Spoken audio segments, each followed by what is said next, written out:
ओम नमः सिद्धिभ्यः। ओम नमः सिद्धिभ्यः। नमः श्री वर्धमानाय निर्धूतकलिलात्मने सालोकानां त्रिलोकानां यद्विद्यादर्पणाय ते संतप्ते मानस शांत हो जिनके गुणों के गान में हे वर्धमान महान जिन विचरे हमारे दान। ये रत्नकंठ श्राप का 4 के आधार से स्वाध्याय चल रहा होगा, लेकिन एक टॉपिक लिख दिया था शायद, वो है ना निश्चय और व्यवहार। तो उस पर चर्चा कर सकते हैं अगर आपको निश्चय व्यवहार के संदर्भ में कुछ सुनना हो तो, नहीं तो इसमें जो चल रहा हो उस पर भी चर्चा कर सकते हैं। अच्छा, शुरू ही हुआ है। हाँ, निश्चय व्यवहार पे ये ठीक है ना। निश्चय व्यवहार इसलिए समझना जरूरी है कि सब लोगों को ऐसा लगता है कि अपन को तो निश्चय व्यवहार पता है, ख्याल में है ना, और वास्तव में निश्चय व्यवहार का जो स्वरूप है वो अपन समझ नहीं पाते हैं। जैसे देखो, आपसे पूछता हूँ मैं जब बोलता हूँ कि हमें व्यवहार नहीं छोड़ना चाहिए, तो आपके दिमाग में क्या इमेज आती है, क्या नहीं छोड़ना चाहिए? एक आपसे सामान्य प्रश्न पूछा मैंने कि व्यवहार नहीं छोड़ना चाहिए, तो अपने एकदम जो अपना एकदम मानस पटल है उस पर क्या चित्र, क्या नहीं छोड़ना चाहिए? पूजा पाठ, दया, दान, व्रत, शील, संयम, ये नहीं छोड़ना चाहिए, है ना। और जब कोई कहता है निश्चय नहीं छोड़ना चाहिए, तो क्या नहीं छोड़ना चाहिए? स्वाध्याय, है ना, आत्मा की चर्चा, वेद ज्ञान, ये अपन सोचते ये निश्चय व्यवहार, जबकि ये तो निश्चय व्यवहार है ही नहीं। ऐसा तो निश्चय व्यवहार जिनागम में बताया ही नहीं, लेकिन अपन ने मोटा मोटी ऐसा ही निश्चय व्यवहार पकड़ा है, जिसके कारण बहुत गड़बड़ी होती है। अपन पूरे जीवन भर निश्चय नय और व्यवहार नय के नेता बने रहते हैं, और अपन को असली निश्चय नय और व्यवहार नय पता ही नहीं है कि है क्या चीज, ख्याल में है ना। और सामान्य कथन बस ऐसे चलते हैं, दया, दान, पूजा, व्रत, शील, संयम आदि को व्यवहार के खाते में जमा कर लिया, और ये समय सार आदि आत्मा की चर्चा सुनना, ये करना, ये सब निश्चय नहीं की कोई निश्चय में ऐसा है नहीं वस्तु का स्वरूप। वास्तव में व्यवहार और निश्चय क्या है? सबसे पहले अपने को ये समझना चाहिए कि व्यवहार के संदर्भ में जब ये चर्चा आई जनवाणी में कि ये व्यवहार नए जब है, जब इसका विषय उपादेय नहीं है, ये छोड़ने योग्य है, तो इसको जनवाणी में जगह क्यों दी, क्यों व्यवहार नए से इतना निरूपण किया गया? तो देखो, समय सार में 8 नंबर की गाथा में आचार्य कुंद देव ने एक उत्तर दिया। प्रश्न किया शिष्य ने, तो उनने कहा कि साहब बस इसलिए व्यवहार को जरूरी है कि हम व्यवहार के बिना निश्चय नहीं समझा सकते, इसके अलावा व्यवहार की अपने आप में कोई कीमत नहीं है। इस बात को आप अच्छे से ध्यान से समझ लो, व्यवहार की कीमत अपने आप में कुछ नहीं है, सिर्फ हमने व्यवहार इसलिए रखा है कि हम व्यवहार के बिना निश्चय नहीं समझा सकते। क्यों नहीं समझा सकते निश्चय के बिना? क्योंकि जैसे ही हम कुछ समझाने जाते हैं वो व्यवहार की कैटेगरी में आ जाता है, क्योंकि आत्मा तो अभेद अखंड एक त्रिकाली ध्रुव वस्तु है। वास्तविक परमार्थ तो परम शुद्ध निश्चय का विषय तो वो है, लेकिन हम आपको ऐसा बोलते रहेंगे तो आप आत्मा के बारे में समझ नहीं पाओगे। तो हमें उसके भेद करने पड़ेंगे, उसके लक्षण बताने पड़ेंगे, आत्मा और शरीर के बीच में क्या संबंध है, कैसे रहते, सब समझाना पड़ेगा। और ये सब समझाते ही इसका नाम व्यवहार है। ख्याल में है कि नहीं आया? मैंने जो भेद करके समझाया, निश्चय और व्यवहार की परिभाषा समझो। जो वस्तु का जैसा स्वरूप है, जो वस्तु जैसी है, उसे कहते हैं निश्चय है, उसका वैसा निरूपण। और जो वस्तु वैसी नहीं है उसको दो द्रव्यों को मिलाकर किसी की क्रिया उसको किसी का कर्ता बनाकर जब प्रेजेंट करते हैं, बताते हैं, उसको कहते हैं व्यवहार। अब देखो, ये जो दया दान पूजा भक्ति है, ये अपने आप में निश्चय व्यवहार नहीं है। वास्तविकता इनकी कैसे निश्चय व्यवहार बनते हैं? जब दया दान व्रतशील संयम आदि को मोक्ष मार्ग कहते हैं, क्या कहते हैं? मोक्ष मार्ग कहते हैं। जब इनका कर्ता जीव को कहते हैं, ये दया दान पूजा भक्ति किसने करे, पूजा किसने करी, ये मैंने करी, जब ऐसे कथन करते हैं, इन कथनों का नाम है व्यवहार नहीं, वो क्रिया का नाम कुछ भी नहीं है। आपने वो दया दान पूजा भक्ति को, चूंकि मोक्ष मार्ग था नहीं और वो मोक्ष मार्ग के साथ चलते हैं, वे सहचर हैं।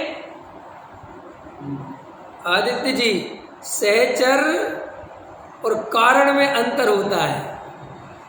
हम आपके साथ, आपके घर तो चल रहे हैं, हम ट्रेन में हमारे साथ बहुत लोग चल रहे हैं, लेकिन वे हमारे चलने का कारण नहीं है।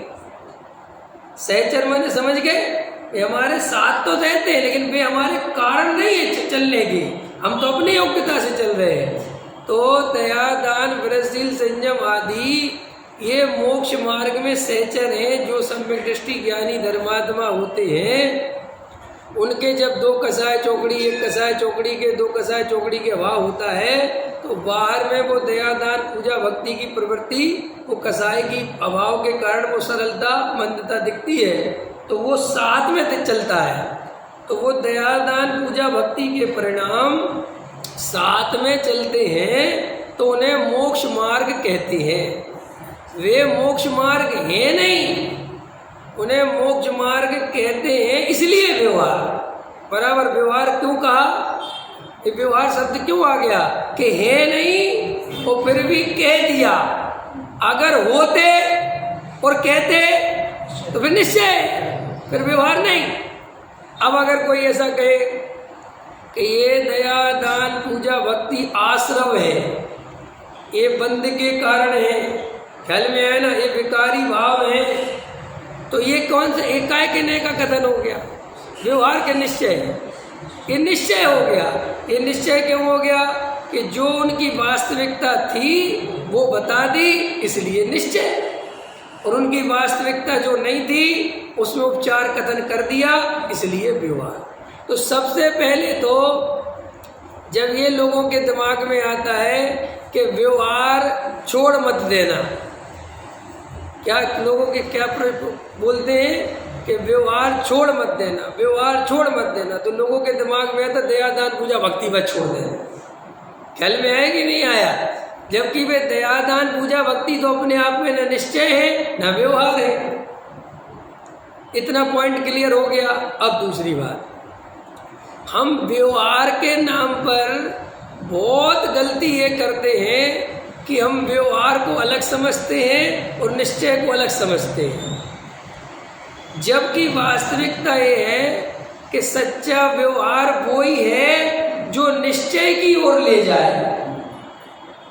अपने आप में व्यवहार की कोई कीमत नहीं है। देखो, आपने पूजा करी, समझो आपने देवशास्त्र गुरु की पूजन करी और आपको त्रिकाली ध्रुव भगवान आत्मा याद ही नहीं आया, तो आपकी पूजा कोई काम की ही नहीं है।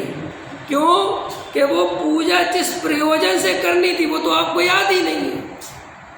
आपने उपवास करा और आप दिन भर परद्रव्य का चिंतन करते रहे, तो आपका उपवास कोई मतलब का नहीं निकला। तो लोगों ने क्या किया कि दया दान पूजा भक्ति को ही अपने आप में कुछ समझ लिया कि ये कुछ चीज़ है और ये करना चाहिए। वे अपने आप में कुछ है ही नहीं, उनकी कोई कीमत नहीं है। उनकी की जैसे ऐसा समझ लो, हीरे के डिब्बी में हीरा हो तब तो वो डिब्बी कीमती है, और अगर हीरा चोरी हो गया तो फिर डिब्बी को देख देख के खुश होना। ऐसा कोई है दुनिया में कि हीरा चोरी हो जाए और डिब्बी रह जाए तो वो कहेगा कोई बात नहीं, हीरा चोरी हो गया, अपने पास डिब्बी तो बहुत बढ़िया है? ऐसा है कोई? कोई ये बताओ? नहीं है ना। कि क्यों नहीं है? क्योंकि वहाँ आप बहुत समझदार हो, आप वहाँ सही निश्चय व्यवहार समझते हो। आप वहाँ जानते हो कि भैया ये डिब्बी तो कोई काम की नहीं है, असली काम की चीज़ तो वो जो असली हीरा है वो है। लेकिन अपन दया दान पूजा भक्ति में बहुत अहंकार करते हैं, अपन मरे जाते हैं। अगर कोई आदमी रोज पूजा करने आता है उसको अपने आप अहंकार निर्मित होने लगता है, उसको ऐसा लगता है कि दुनिया ज्ञानी है, इनको देवशास्त्र गुरु की महिमा नहीं है और हम तो रोज सुबह आ जाते। अब ये डिब्बी की कीमत चालू हो गई। और याद रखो, एक परिभाषा बोल देता हूँ, भूलना मत। अगर जड़ की क्रिया से, दया दान पूजा भक्ति से तुम्हारा अहंकार निर्मित होने लगे, तुम्हें धर्म का भ्रम होने लगे, तो वो तुम्हारे लिए बहुत बड़ा मिथ्यात्व का कारण बन गई वो क्रिया। धर्म का तो छोड़ो, उल्टा मिथ्यात्व का कारण बन गई। और अधिकतर जी जो पंडितियाई होती ना, पंडितियाई दो तरह की होती है। एक पंडितियाई आत्म कल्याण के काम आती है और एक पंडितियाई जगत को ठगने के काम आती है, ख्याल में ना। और अधिकतर पंडितियाई जगत को ठगना माने आसाराम झासाराम वाला नहीं, जगत को ठगना माने क्षयोपशम ज्ञान से अपने को बड़ा विद्वान मानना और अन्य जीवों को तुच्छ मानना, अज्ञानी मानना। ये सारी पंडितियाई मां दुखदाई। ऐसी देखो, इस जीव को जब जब आत्म कल्याण करने का अवसर मिलता है तो दो चीजों में लुटता है, एक क्षयोपशम ज्ञान में और एक जड़ की क्रिया में। हल में है कि नहीं आया? धर्म के नाम पर कुछ लोग क्षयोपशम बढ़ाते हैं, और कितना बढ़ाते हैं? हमने जन्मों जन्मों में कितना क्षयोपशम बढ़ा लिया कि 11 अंग और 9 पुरु तक पहुंचे, हम पहुंचे ना। लेकिन वो तो हे लगता है 11 अंग और 9 पुरु वाला, और अपने को जरा सी 20 समय सार की गाथा याद हो गई तो ये उपाधि लगता है। समझ में आया ना? ये क्यों हो रही प्रॉब्लम? क्योंकि हम में से कोई भी विचार करने को राजी नहीं है कि आप क्या बोलते हो, उसको अपने ऊपर अप्लाई कैसे करना है, अपन इसका अर्थ क्या समझ, कुछ नहीं। सब रटी रटाई बातें याद कर लेते हैं और बस फिर अपन हल्ला मचाते रहते हैं। एक तो ये जीव काय में जाता है, क्षयोपशम ज्ञान में अधिकतर बार, अथवा श्री गुरु कहते हैं कि कसाय की मंदता हो तो वहाँ पर जड़ की क्रिया में जीवन जाता है। जीवों को बचाने में, जीवों की रक्षा करने में, पाप नहीं हो जाए, इसमें इतना पाप है, इसमें इतने जीव है, इसमें इतने, और वो इन चीज़ों में क्रिया बढ़ाता जाता है और अपने को मोक्ष मार्गी मानता है। सो ये भी मिथ्या दर्शन ही है। और ऐसी क्रिया हमने कितनी बढ़ाई, कितनी बढ़ाई? अरे द्रव्यलिंगी मुनि बने ना, अरे साहब हमें तो पहले ही पता है, मुनि वृद्धार अनंत बार गिरे पे कुब्जायो, पहले जातम ज्ञान बिना सुकलेश न पायो। ठीक है, आपको पता है, लेकिन हम भी क्या कर रहे हैं? अभी अपन धर्म के नाम पर मैं आपसे पूछता हूँ, क्या कर रहे हैं बताओ? आपको समय सार मिला है ना? कई लोग ऐसे होशियार होते हैं, वो कहते हैं वो द्रव्यलिंगी मुनि होता है ना, उसे आत्मा की बात नहीं मिलती सुनने के लिए। कहने वो इसलिए वो ऐसा चक्कर है, अपने को तो मिल गई। ऐसा नहीं है, उसे सब मिलता है भैया, उसे सब सात तत्व सब मिलते हैं, लेकिन गहराई से तत्व विचार नहीं करता और वो बाहर की क्रिया और शुभ भाव, इन दो चीजों में ही अटका रहता है। और जो अंदर त्रिकाली ध्रुव भगवान आत्मा है उस तरफ उसकी दृष्टि नहीं जाती। पता नहीं साहब क्यों नहीं जाती, हमें तो समझ में नहीं आता। आपकी गई, इससे समझ में आ जाए उसकी क्यों नहीं जाती। लोगों को बहुत विकल्प चलता है, आपकी क्यों नहीं गई? आप बताओ, आप कहोगे नहीं हमारी तो गई, हम तो रोज ध्यान करते। अरे ये कुछ नहीं है, ये सब अभी अंदर अभिप्राय चेक करो, तब आपको पता चलता है कि अभी हम कहाँ खड़े हैं। ये तो बहुत ऊपर से धर्मात्मा दिखना बहुत आसान होता है, कसाई की मंदता होना कोई बहुत बड़ी चीज़ नहीं है। अनंत बार हुई है, जी भोजन में मर्यादा कर लेना, ये कर लेना, ये कोई बहुत खुश होने की चीज़ें नहीं है। इनसे अगर तुम्हें जरा सा भी अंदर ऐसा लगता है कि मैं कुछ हो गया, ये तो मिथ्यात्व का लक्षण है। खतरनाक है भाई। आपको इसको ऐसे अप्लाई करना है कि जब द्रव्यलिंगी मुनि इतना उत्कृष्ट आचरण कि वर्तमान में तो ऐसे द्रव्यलिंगी नहीं दिख रहे, ख्याल में ना, वो इतना उत्कृष्ट आचरण पालने वाला, उसकी इतनी सी भूल महामिथ्या दर्शन का कारण बनी रहती है, 4 गति परिभ्रमण का कारण बनी रहती है, निगोद जाने का कारण बनी रहती है। और हम जरा सा मंदिर में दान कर दिए तो चौड़े हो जाते, जरा से 2-4 नियम ले लिए तो पूरे मोहल्ले वालों को बताने में लग जाते, जरा सी कसाई की मंदता हो गई तो पता नहीं क्या हो गया ऐसा, जैसे तो क्या हो गया, 2-4 शास्त्रों याद हो गए, 2-4-10 श्लोक याद हो गए संस्कृत के, तो जहाँ मौका मिला, जहाँ माइक मिला वहीं चालू होगा। आप क्या समझते हो? तो बहुत श्लोक याद, हमें तो पूरा समय सारे याद ही है। और फिर वहाँ कहते भी रहते हैं पंडित विद्वान के मुनि में धारणंतवार फलाना ठिकाना। 11 भैया तुम जो कह रहे हो, आपको खुद क्षयोपम ज्ञान में लुटाई हो रही है आपकी, क्योंकि आप अपने मुंह से क्षयोपम ज्ञान की प्रशंसा कर रहे हो। क्या रखा है क्षयोपम ज्ञान? तो देखो ये बात नोट कर लें, कोई भी क्रिया हमारे जीवन में होती है, एक तो वो मोक्ष मार्ग है ही नहीं, पहली नंबर। दूसरी बात, उस क्रिया के कर्तापन नहीं है, और उस क्रिया का कर्ता जिनवाड़ी में अपने को कहा गया, इसलिए व्यवहार। अब ये व्यवहार समझ में आ गया? उस क्रिया के कर्ता हम नहीं हैं, लेकिन उस क्रिया का कर्ता अपने को फिर कह दिया, तो इसका नाम क्या है? व्यवहार। निश्चय क्या है कि उस क्रिया के कर्ता हम है ही नहीं। अभी आप लोगों ने पूजन करी कि नहीं करी? करी कि नहीं करी? करी। अंदर से कितने बार अंदर भाव लगा कि मैं इसका करता नहीं हूँ? साहब ऐसी क्या, हम तो ऐसे ही मानने की छोड़ो, अभी अंदर बताओ कि साहब हम ऐसे ही मानते कि देखो अभी जिसने नहीं करी उसको देख के क्या भाव आया। रोज आ जाते स्वाध्याय के टाइम पे, पूजन में नहीं आ सकते, ख्याल में है कि नहीं आया?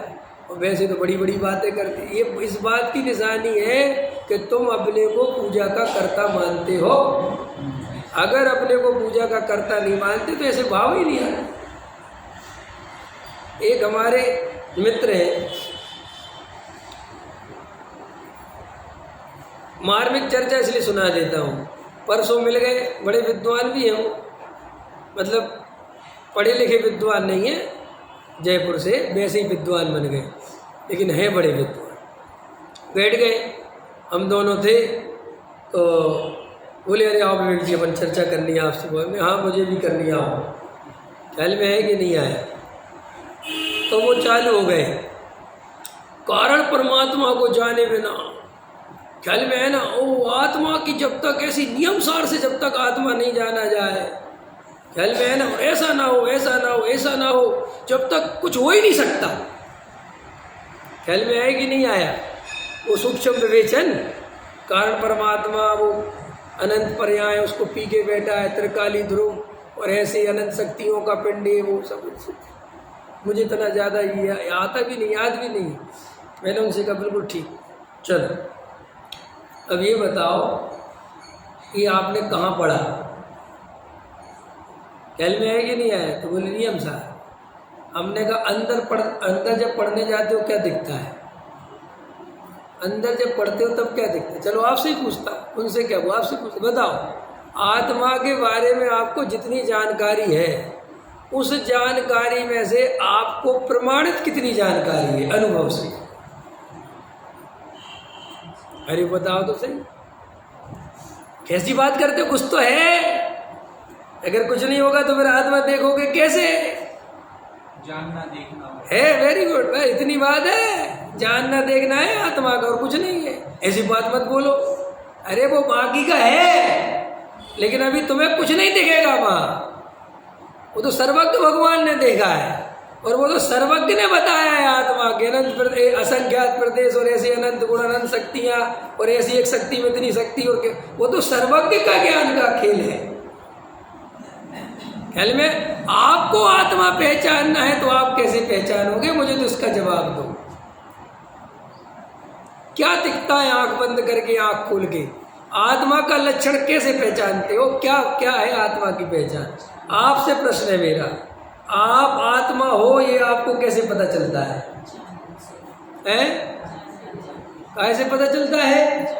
अनंत शक्तियां नहीं दिखती, अनंत शक्ति नहीं दिखती, अनंत गुण नहीं दिखते, क्या दिखता है? सिर्फ और सिर्फ जानना देखना दिखता है।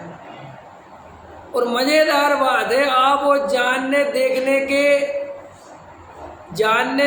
को जानना देखना नहीं समझते, उस तरफ आपका ध्यान नहीं जाता, उससे आपको आत्मा की महिमा नहीं आती। मुझे आपको आत्मा की महिमा बताने के लिए वो सब रामायण सुनानी पड़ रही है जो अनुभव में आ नहीं सकती। ख्याल में है ना? तो उनने आगे प्रश्न किया, अरे वो तो ठीक है, लेकिन आत्मा की महिमा कैसे आएगी जीव को? अगर ये सब नहीं पढ़ेंगे समझेंगे, कारण परमात्मा, कारण शुद्ध पर्याय, वो अनंत ऐसी एक पर्याय है जो कभी बदलती नहीं, वो सदाकाल एक रूप रहती है। हमने कहा कितनी बातें हैं लोगों के पास। कारण परमात्मा, कारण शुद्ध पर्याय, त्रिकाली ध्रुव भगवान आत्मा, ज्ञायक भाव, इन सब बातों का मैं आपसे पूछता हूँ, अंदर जाके बताओ। मैं अच्छा आपसे पूछता हूँ, भगवान आत्मा ज्ञायक है, बराबर? 6वें नंबर की गाथा में कहा परमत्त नहीं, अपरमत्त नहीं, बस एक ज्ञायक। चलो बताओ ज्ञायक भाव क्या चीज है? आत्मा। क्या दिखता है आपको? त्रिकाली ध्रुव भगवान आत्मा देखना है ना? कैसे देखोगे त्रिकाली ध्रुव भगवान आत्मा? चलो अपन आत्मा अनुभव करते हैं, है ना? 2 मिनट के लिए देखो, आंख बंद कर, 2 मिनट के 2 सेकंड आंख बंद करो। चलो अब अपने को त्रिकाली ध्रुव की अनुभूति करनी ना? किसकी अनुभूति करनी है? पर्याय की कि द्रव्य की? द्रव्य की। तो द्रव्य दिखता है? दिखता है किसी को द्रव्य? मैं तो सीधी सीधी बातें करता हूँ, आपको कुछ पूछना हो तो पूछ लेना। बताओ दिखता क्या दिखता है? अरे अंदर जब बैठते हो क्या दिखता है? 2 चीजें दिखती हैं, राग और ज्ञान, और कुछ नहीं दिखता। क्या दिखता है अंदर? कुछ स्पेशल दिखता हो तो बताओ, किसी को दिखाओ तो बताओ। राग और ज्ञान दिखता है। देखना आदित्य जी, राग और ज्ञान दिखता है और यही सारी कहानी है। ज्ञान में गे झलकते हैं, गे झलकते माने पर पदार्थ संयोग झलकते हैं, सो उन गेयों में एकत्व करता है। इसका नाम मिथ्या दर्शन है, संसार है, 4 गति परिभ्रमण है। और वो उसके कारण वो राग आदि भाव उत्पन्न होते हैं ख्याल में, जिससे दुख उत्पन्न होता है। अब है क्या? धर्म क्या है? बस श्री गुरु कहते हैं ज्ञान और गे, ज्ञायक और गे, ये ज्ञान स्वभावी जो आत्मा है ये मैं हूँ, ये जो जानने देखने वाला स्वरूप है ये मेरा है। इसमें जो गे झलकते ये मेरा स्वरूप नहीं है, ये तो पुद्गलाकार है, ये मेरा स्वरूप नहीं है, मैं तो ज्ञानाकार हूँ। वहाँ उस पुद्गल की स्थापना ना करके ज्ञायक की स्थापना करता है, गेयों की मुख्यता ना करके ज्ञायक की मुख्यता करता है। इसी का नाम तो त्रिकाली ध्रुव की अनुभूति है। वहाँ पे ऐसा विचार करते करते अपने स्वरूप में निमग्न, माने ज्ञायक गे खो जाते हैं और ज्ञायक रह जाता है। गे तो तब भी रहते हैं, लेकिन गेयों की मुख्यता तो वहाँ राग आदि भाव उत्पन्न होना बंद हो जाते हैं। ये अनुभूति का काल। और उसके पहले क्या है कि जो रागादि भाव है, ये रागादि भाव ये मेरा स्वरूप नहीं है, क्योंकि वहाँ पे जब अंदर जाता है तो संकल्प विकल्प दिखते हैं। मकान का विकल्प दिख रहा है, दुकान का विकल्प दिख रहा है, बच्चे दिख रहे हैं, घर गृहस्थी के विकल्प आ रहे हैं, तो वे विकल्प रागादि भाव, वे आश्रव भाव, वे दुख रूप। कि साहब दुख रूप कैसे जाने? कि उनका वेदन आकुलता रूप हो रहा है। उनका वेदन कैसे हो रहा है? सुखरूप के दुख रूप। अभी मैं ज्ञानमयी हूँ, ऐसा वेदन सुखरूप है कि दुख रूप? सुखरूप। और मैं राग आदि विकारी भाव का अनुभव कैसा है? दुख रूप। इससे समझ में आया कि जी आश्रव वास्तव में दुख रूप है और आत्मा सुखरूप है। तो आत्मा के सुखरूप लक्षण की निर्णय हुआ। अब ऐसा निर्णय हुआ, अब इसमें ही रमा जमा रहे, इसमें ही अपनापन कर ले, इसका नाम सम्यक दर्शन है। फिर इसी में बार बार रमने का प्रयास करे, इसका नाम पुरुषार्थ है। फिर वो रम जाए चारित्र। और क्या है? व्याख्या तो इतनी है। फिर कर्म नाना जीव नाना, सबके उदय औदिक भाव। क्योंकि जैन दर्शन की जो सबसे बड़ी विशेषता है वो ये है कि जैन दर्शन सर्वज्ञ का शासन है और सर्वज्ञ भगवान के शासन में ऐसा कोई प्रश्न नहीं है जिसका जवाब ना हो। ध्यान से समझना, इंपॉर्टेंट बात है भैया सौरभ, इंपॉर्टेंट बात कि क्या है कि ऐसी कोई प्रश्न नहीं है सर्वज्ञ के ज्ञान के सामने के उसका जवाब ना हो। और जीव कितने हैं? नाना प्रकार के हैं कि नहीं। अब समोषण लगा था, तो जिसके मन में जो आया पूछता रहा, और विकल्प तो होते ही है। किसी के मन में ऐसे ही आ गया कि ये सोना बहुत कीमती होता है, ये बनता कैसे है, तो भाई उसका भी जवाब दे दिया कि सोना ऐसे बनता है, गोल्ड। किसी के मन में प्रश्न आ गया कि जो भाव होते हैं ये कैसे होते हैं, तो उसका जवाब आ गया। ख्याल में है कि नहीं है? किसी के मन में आ गया हिसाब ये दुनिया इतनी है कि इसके बाहर भी कुछ है, तो उसका जवाब आ गया कि भाई और भी बहुत दीप समुद्र है। क्या फिर किसी ने पूछा कि साहब ये जीव को जो भाव चलते हैं ये कैसे चलते हैं, तो पूरी कर्म फिलॉसफी आ गई, निमित्त उपादान आ गया, सब कुछ आ गया। वहाँ तो सब कुछ आना ही था, क्योंकि वहाँ ऐसा नहीं है कि तुम सिर्फ मोक्ष मार्ग आएगा। वहाँ तो कोई ये पूछेगा कि हम राजा महाराजा कैसे बन सकते हैं, तो इसका जवाब देंगे सर्वज्ञ के नहीं देंगे? बोलो जल्दी। वो कोई पूछेगा कि हमें करोड़पति बनना है, तो सर्वज्ञ जवाब देंगे कि नहीं देंगे? करोड़पति कैसे बना जाता है बोलो? डर लगता है लोगों को कि दिल्ली ऐसा कैसे हो सकता है। अरे वे तो परम वीतरागी है, उनको कोई फर्क नहीं पड़ता कि तुम संसार का क्वेश्चन पूछते हो या मोक्ष मार्ग। ये तो हम जैसे मोहियों को फर्क पड़ता है, रागियों को फर्क पड़ता है। वे तो इतने परम वीतरागी हैं कि तुम सोना बनाने की विधि पूछो तो उसी वीतराग भाव से बताते हैं, और तुम मोक्ष मार्ग पूछो तो उसी भाव से बताते हैं। उनको कुछ विकल्प, क्योंकि अगर ऐसा विकल्प आवे तो वे तो रागी द्वेषी ठहरे, इसलिए ऐसा बात तो कुछ है नहीं। तो फिर अब उसके कारण क्या होता है कि सब तरह की व्याख्याएं होती हैं, ख्याल में है ना। और वे सब तरह की व्याख्याएं शास्त्र बनती है। प्रथमान योग आपके पुराण पुरुषों को दर्शाता है। करणान योग 3 लोक की रचना, कर्म फिलॉसफी ये समझाता है। चरणान योग कैसा आचरण होता है वो समझाता है। अब और द्रव्यान योग कैसा वस्तु का स्वरूप है वो समझाता है। अब हमारी प्रॉब्लम ये है कि हम कुछ भी पढ़ने लगते हैं, चरणान योग पढ़ने लगते हैं, करणान योग पढ़ने लगते हैं, प्रथमान योग पढ़ने लगते हैं, और ये सोच के पढ़ने लगते हैं कि जिनवाड़ी में 4 अनुयोग है और हमें 4 ही पढ़ने चाहिए। ये आपकी गलत है, बिल्कुल ऐसा है ही नहीं। 4 को पढ़ने का एक स्टाइल है। आप ऐसे नहीं पढ़ सकते कि आप आए उठाया चरणान योग पढ़ने लग गए, भोला रत्नकांड साहब का चार्ट पढ़ने लगे, ऐसे नहीं पढ़ा जाता। 3 अनुयोग ऐसे हैं कि अगर तुम्हें निश्चय और व्यवहार का सम्यक ज्ञान नहीं होगा तुम इन 3 अनुयोग से कर्ता कर्म पुष्ट करोगे। अब बोलो क्या कहा मैंने? अगर आपको निश्चय व्यवहार का वास्तविक ज्ञान अकेला नहीं, ज्ञान तो बहुत हो जाता है, पक्की श्रद्धा नहीं होगी, निर्णय नहीं होगा, तब तक आप चरणान योग, प्रथमान योग, करणान योग से कुछ नहीं निकाल पाओगे। आप उल्टे उलझते हो। कैसे उलझते हैं? लोग करणान योग पढ़ते हैं, परिणामों से डरने लगते हैं।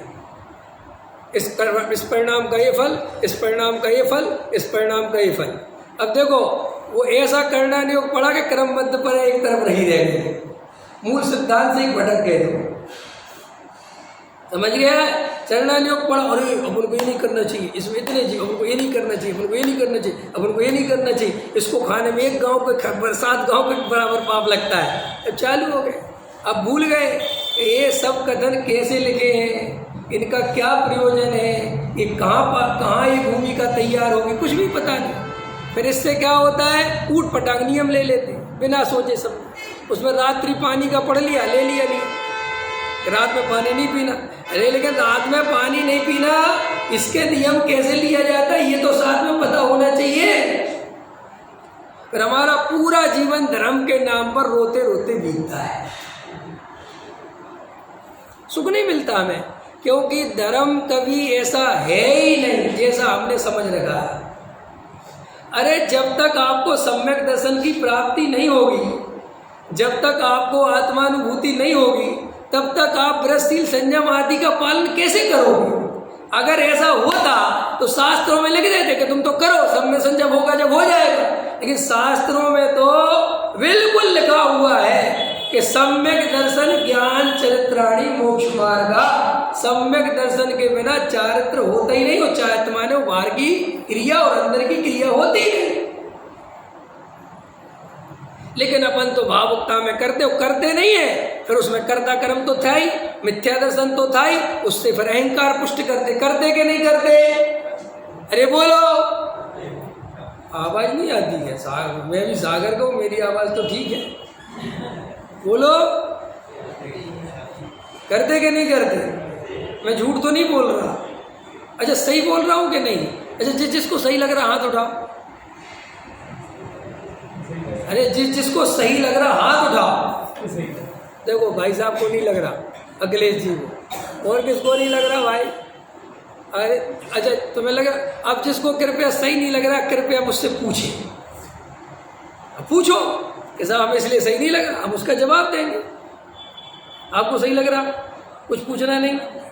ऐसा करते कि नहीं करते? ऐसा ही करते हैं। क्या एकदम देखो, सीधी सी बात है। मैंने आपसे कहा मैं पढ़ाई कहीं मैंने पढ़ा था तो मैं कुछ हुई नहीं। आप ये पक्का समझ लो, मैंने आप कब से पढ़ाना बंद कर दिया। मैं 6 ढाला पढ़ाने गया अभी आदित्य उज्जैन, तो उनका फ़ोन आया मेरे पास, बहन जी का। बोले वो साहब आप 6 ढाला लेंगे ना? हमने हाँ। तो बोले वो पहली ढाल और दूसरी ढाल पढ़ानी है आपको। ठीक है, मैं कुछ आगे कुछ बोले कुछ ठीक है। फिर एक भाई का फ़ोन आया जो मेरा कुछ सुनते थे, वहाँ लग गया होगा कि पहली ढाल और दूसरी ढाल पढ़ाएंगे। तो एक भाई का फ़ोन आया, बोले साहब मैंने आपको बहुत सुना है, मैं रोज़ ही सुनता हूँ, मुझे ऐसा लगता नहीं कि अपनी 5 दिन में 2 ढाल हो जाएंगी। क्या बोले 2 ढाल कैसे करवाओगे? आपको तो देख के। मैंने कहा सुनो, 2 ढाल तो छोड़ो, उसका मंगलाचरण हो जाए तो समझ लेना बहुत हो गया। क्योंकि मुझे पढ़ाना थोड़ा ही है। क्या पढ़ाऊँ आपको? बोलो आपने क्या नहीं पढ़ा? 6 ढाला की पढ़ा के नहीं पढ़ा, हाथ उठाना। पंडित जी पढ़ा नहीं, हमने परीक्षा दी है और 100 में से 100 नंबर ले गया है। नहीं दी, क्या पढ़ाऊँ आप? तो मैं वहाँ गया तो पहले ही छंद बोलता था रोज और प्रवचन करता था, ख्याल में है ना। तो फिर मैंने उनसे यही कहा था कि मुझे इसके आगे पता है क्या लिखा है। और मज़ेदार बात है, मुझे अकेले पता होता तो मैं बता भी देता, लेकिन सबको ही पता है कि इसके आगे क्या लिखा है, तो बताना क्या है? अब परेशानी तो ये है कि हमने 6 ढाला पढ़ा, सब कुछ पढ़ा, हमें सम्यक दर्शन की प्राप्ति क्यों नहीं? आपकी समस्या वो है और उसका समाधान बताने में बैठा हूँ बस। आपने सब तरह की दवाई ले ली है, आपकी बीमारी नहीं मिट रही है, तो जो फिर आप डॉक्टर तलाश करते हो, समझ में आया? और उस डॉक्टर के पास जाते हो तो सब पर्चा दिखाते हो, वो डॉक्टर कहता है हटाओ, हेल में है ना, सब ले लिया तुमने, लेकिन तुमने असली बात नहीं ली। वो असली दवाई है जो, बस वो असली दवाई है मेरे पास। आपको समझ में आए नहीं आए वो आपकी जिम्मेदारी है। मैं तो सिर्फ आपसे ये कह रहा हूँ कि हम ऐसा ही करते हैं कि नहीं। आपने प्रथमान योग पढ़ा, गलत पढ़ते हो, बिल्कुल गलत। आपको प्रथमान योग पढ़ना ही नहीं आता। अरे प्रथमान योग में जिनके वर्णन है वे सबके सब सम्यक दृष्टि है भाई, मिथ्या दृष्टि का वर्णन नहीं होता, सबके सब सम्यक दृष्टि। अब ये है सम्यक दृष्टि, तुम ठहरे मिथ्या दृष्टि, करते हो सम्यक दृष्टि की नकल किसकी? उसके बाहर के, उसकी तो मरोगे, पक्का फंसोगे। वो गज मोती के बिना क्या क्या होता है, गल में है कि नहीं आए? वो क्या है, समझो पहले। भरत जी देखो, सुबह मुनिराजों को धोती पहन के क्या क्या करते हो, पहले भरत जी बन के दिखाओ, सम्यक दृष्टि हो पहले। ख्याल में आया कि नहीं आया? फिर पता चलेगा। अभी तुम भरत जी से दोनों ही बातें छल ग्रहण करते हो। एक तो उनका जो 6 खंड का वैभव है, तो कई लोग तो वो ग्रहण कर लेते हैं कि जब भरत जी 6 खंड जोड़ सकते तो हम नहीं कर सकते क्या? बिल्कुल कर सकते हो। पहले भरत जी बनो, भरत जी सहायक सम्यक दृष्टि थे, बनो। और भरत जी को तुम्हारी तरह मायाचारी नहीं करनी पड़ती थी, झूठ नहीं बोलना पड़ता था, हल में ना ताकत थी उनके अंदर, मजबूती से कहते हैं इधर आधीनता स्वीकार कर, वो कहता था जी महाराज। और हम तो ग्राहक के हाथ पैर जोड़ते हैं, आधीनता तो दूर की बात, क्या करते ग्राहक से, अरे महाराज आओ ना बैठो चाय पानी पियो ना, और 2 लाख का ग्राहक हो तो फिर पूछो ही मत, है नहीं। तो हमें तो ये संयोग जोड़ने में जीवन बर्बाद हो रहा है, आकुलता बढ़ती है, राग देश करने पड़ते, कसाय मायाचार। तो भरत जी को आदर्श बनाओगे तो फंसोगे, बिल्कुल फंसोगे, कुछ नहीं होगा। ऐसे ही अब दूसरा, कई लोग दूसरा पहलू पकड़ते भरत जी के, तो भरत जी ऐसा ध्यान करते थे, उनकी अंगूठियाँ गिर जाती थी और पता नहीं क्या क्या जो। अरे भाई साहब, भरत जी जब ध्यान करते थे अंगूठियाँ गिर जाती थी, जब सहायक सम्यक दृष्टि थी। ख्याल में है कि नहीं आया? यहाँ कुछ पता है नहीं और अंगूठियाँ गिराने के चक्कर में लगी और वे गिर नहीं रही, तो कह रहे हमारा भरत जी जैसा ध्यान नहीं होता। कुछ नहीं समझोगे आप, देख लेना, आप जब तक सम्यक दर्शन की प्राप्ति नहीं करोगे और ये 6 उपसम ज्ञान बढ़ाने में लगे रहोगे और नई क्रिया और बढ़ जाए, थोड़े उपवास और होने लगे, अष्टमी चतुर्दशी में भी त्याग कर दूँ, ये भी त्याग कर दूँ, ये समझ लेना आप मोक्ष मार्ग नहीं खोज रहे, आप संसार मार्ग ही खोज रहे हैं। ऐसे मोक्ष मार्ग नहीं मिलता जैसे आप सोच रहे कि मिल, कुछ नहीं है ये सब भाई। 3 चीजें हैं, एक है शरीर, एक है रागादि विकारी भाव और एक है आत्मा। इन 3 के अलावा कुछ नहीं है आपके पास, कुछ भी नहीं है। शरीर संयोग आदि जो है, स्त्री पुत्र कुटुंब परिवार, वे तो प्रत्यक्ष ही भिन्न है, उनके लिए तो भिन्न करने के लिए कुछ बुद्धि लगाने की जरूरत ही नहीं है, बिल्कुल। किसी से भी रोड चलते आदमी से पूछ लो कि तू और तेरी पत्नी अलग अलग है, बिल्कुल कहेगा सब अलग अलग है। ये मर जाएगी तो मैं नहीं मरूंगा, या मैं मरूंगा तो ये नहीं मरेगी, ऐसी व्यवस्था है।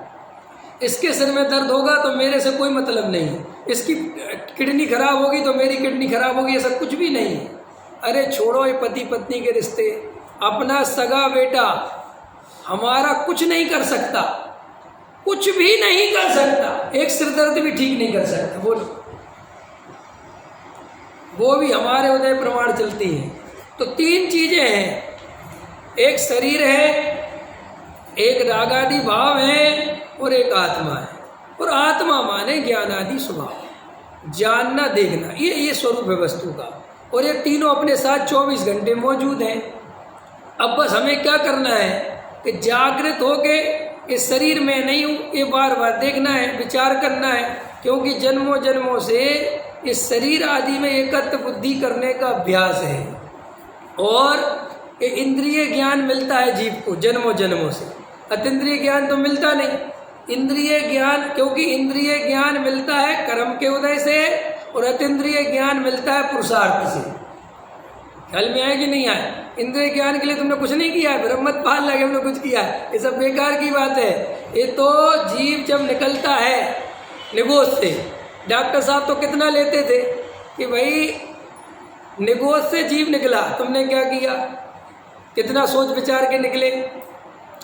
फिर तुम वहाँ से असंगी तक आए, कितना सोच विचार के हुए, क्या क्या किया तुमने, कुछ किया, तुम्हारे दिमाग में चला कुछ कि असंगी थे, विचार करने की क्षमता ही नहीं थी। तो जब बिना विचार करे फिर असंगी से संगी हो गए।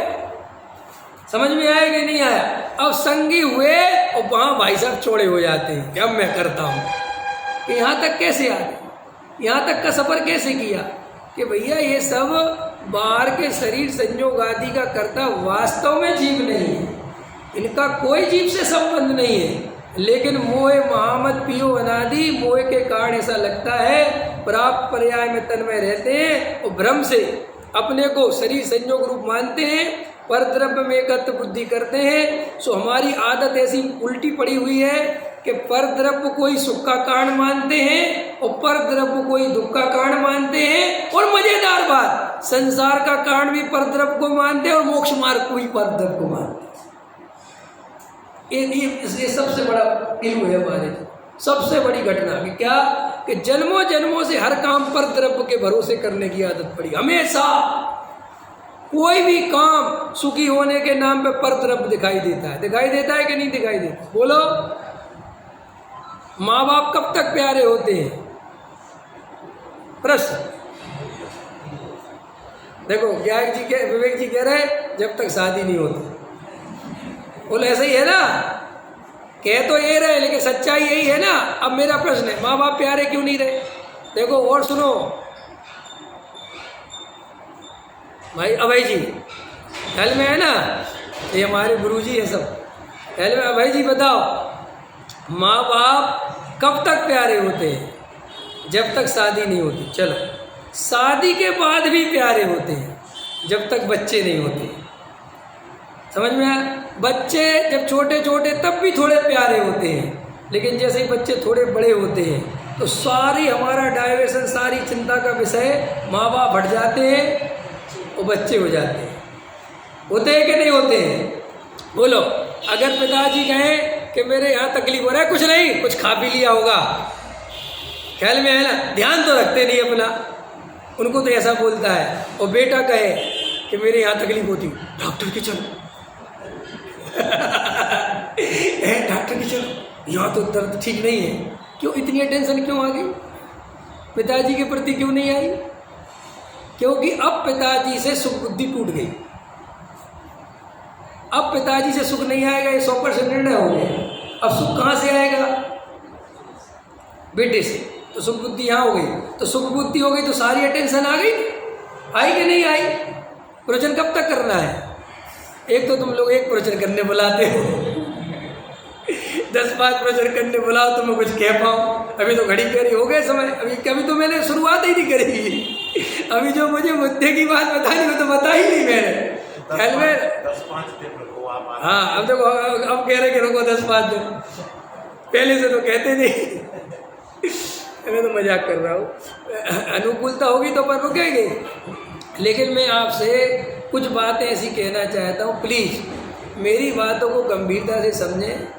देखो भाई, मैं आपसे कुछ नहीं कहना चाहता, सिर्फ इतना कहना चाहता हूँ कि मोक्ष मार्ग हमारे ही अंदर है और संसार भी हमारे ही अंदर है। बाहर कुछ भी नहीं है, कुछ भी।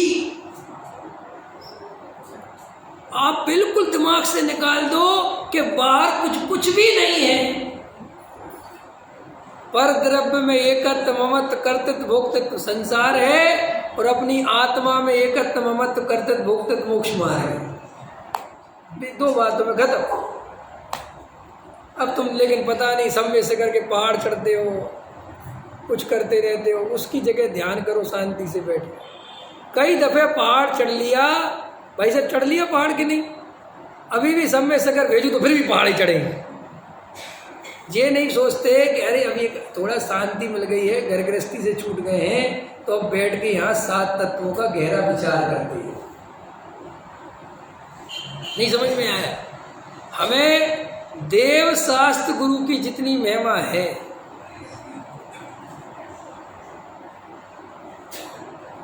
उससे अनंत गुनी कम आत्मा की महिमा है,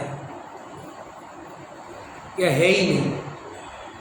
और सुनो, जिसे आत्मा की महिमा नहीं है उसे देव शास्त्र गुरु की महिमा 3 काल में नहीं हो सकती। तो फिर कहोगे हमें तो है, आप कहोगे हमें तो है। ये सब आपकी जो महिमा है आपको पता ही नहीं है कि क्यों है। इसका एक आध दिन बुलाना फिर बताऊंगा ये देव शास्त्र गुरु की महिमा किस लिए है। अभी तो आपको कुछ नहीं पता। अगर कई लोग तो मेरे साथ बैठते हैं तो वो ये कहने लगते हैं कुछ बचने भी दोगे कि सब खत्म कर दोगे। सब खत्म करने के लिए बैठा हूँ मैं, क्योंकि ये जब तक आपका सब खत्म नहीं होगा तब तक आपको आत्मानुभव नहीं हो सकता। आप इन्हीं छोटी छोटी चीज़ों में उलझे रहोगे और उलझाने वालों की कमी नहीं है। ये बात पहले ही लिख लो, किसी को बुरा लगे तो लग जाए, क्योंकि मेरी बातें बहुत मीठी तो नहीं है। लेकिन मैं आपको शांति से कह रहा हूँ, कोई प्रभावना के नाम पे अटकता है, कोई पंडिताई के नाम पर, कोई मंदिर बनाने के नाम पर, कोई प्रचार प्रसार के नाम पर, कोई क्रिया कांड के नाम पर, कोई झगड़े सुलझाने के नाम पर, कोई झगड़े करने के नाम पर, कोई निश्चय के नाम पर, कोई व्यवहार के नाम पर, कोई प्रथमान योग के नाम पर, कोई चरणान योग के नाम पर, कोई कहीं कोई कहीं कोई कहीं। ना जाने जीव जब भी इसको सुलझने का मौका मिलता है ये आके उलझ ही जाता है। आपको और हमें अभी ज्ञात नहीं है कि भाई साहब कितनी मुश्किल से अपने को ये जीवन मिला है मोक्ष मार्ग साधने के लिए। ये तो महान सौभाग्य अपन को कि पूज्य गुरुदेव श्री मिले, और पूज्य गुरुदेव श्री का तत्व ज्ञान अभी अपने पास है। अरे आने वाली पीढ़ी का तो मुझे पता नहीं, ख्याल में है ना कि उनके पास क्या बचेगा क्या नहीं बचेगा। और पुरानी वाली जो पीढ़ियां थी, जो तुम्हारे बाप दादा थे, ध्यान से देखो उनको कि उनके पास धर्म के नाम पर क्या था। आदित्य जी आप लोग विचार तो करो, मैं गांव में रहा हूं, मैंने अपने गांव में धर्म के नाम पर सब देखा है। क्या था लोगों के पास? भदैया जैन थे, 10 लक्षण में ग्रंथ खुलते थे, और वे भी कौन से ग्रंथ खुलते थे? पुराण। और हम सब सोते थे और सुनते भी नहीं थे। पता है जब हम गांव में रहते थे, यह विधि मंगल आरती कीजे, और क्या पढ़ते थे? सांझ समय जिन बांधो बीजे। वे चलती थी उस समय। अपने हम लोग मंदिर पहुंच जाते थे और ढोल मजीरा लेके धड़ाधड़ पीटते थे, ख्याल में ना, और खूब दीपक जला जला के आरती करते थे भगवान, खूब नाचते गाते थे। और जैसे ही कहते थे अब बाबा जी या दादाजी या कक्का जी स्वाध्याय लेंगे, समझ में आया कि नहीं आया? और कभी कभार बैठ भी गए तो अच्छे से याद है वे सुनाते रहते थे और सब कर्म पे हाथ रख के रोते रहते। और ये कर्म बड़े बलवान जगत में पेरत है ये भजन गाते थे। माता तू दया करके ये चरणों में जगह देना, और ये कर्म बले बलवान जगत में पेरत है, और ये सब गा के घर आ जाते थे। ये था हमारे पास। क्या समझते हो अभी गुरुदेव के बारे में? क्या गुरुदेव को जानते हो आप? अभी आपको आधा % गुरुदेव की महिमा नहीं है, 1% नहीं है। तुम्हारा सारा मकान, तुम्हारी संपत्ति छीन लेना, कोई तुम्हें रोड पे खड़ा कर दे और फिर कोई तुम्हें मकान दे दे, तब पता चलेगा ना कि ये आदमी कितना महान है। ऐसे है गुरुदेव, हमसे सब कुछ छिना था, हमारे पास कुछ भी नहीं था, हमें पूज्य गुरुदेव सब लौटा गए। हे दिगंबरो, तुमसे बड़ा दुनिया में कोई धार्मिक जीवन नहीं है, तुम्हारे जैसे ग्रंथ किसी के पास नहीं है। पढ़ो इसको, समझो, तुम समय सार के वंशज हो भाई। हम तो कहानी किस्सों में जीवन बिता रहे थे। आज इतने लोग बैठे, आप क्या समझते हो? अरे पूज्य गुरुदेव है नहीं हमारे पास, चले गए वे तो, लेकिन उन्हीं की कृपा से बैठे हैं। इसलिए बहुत गहराई से तत्व ज्ञान समझो भाई। बड़ी मुश्किल से जीवन मिला है, बड़ी मुश्किल से गुरुदेव ने क्रिया कांड से निकाला था, और हम उसी क्रिया कांड में फिर लग गए और अपने को धर्मात्मा मानने लग गए, राग द्वेष करने लग गए। और कई महान आत्माएं तो ऐसी हैं, वो कहते गुरुदेव थोड़ी गलती कर गए, क्रिया कांड की बिल्कुल उड़ा गए, अब कुछ ऐसे आ गए हैं कि वे क्रिया कांड को स्थापित कर रहे हैं। वे क्रिया कांड को स्थापित नहीं कर रहे, वे संसार को स्थापित कर रहे हैं। वे धर्म स्थापित नहीं कर रहे। जो क्रिया कांड का उपदेश दे और उसको उपादेय बताए, उससे ज्यादा नुकसान कोई नहीं करता जैन धर्म में। गहराई से विचार करना, अभी का समय हो गया। सहजानंदी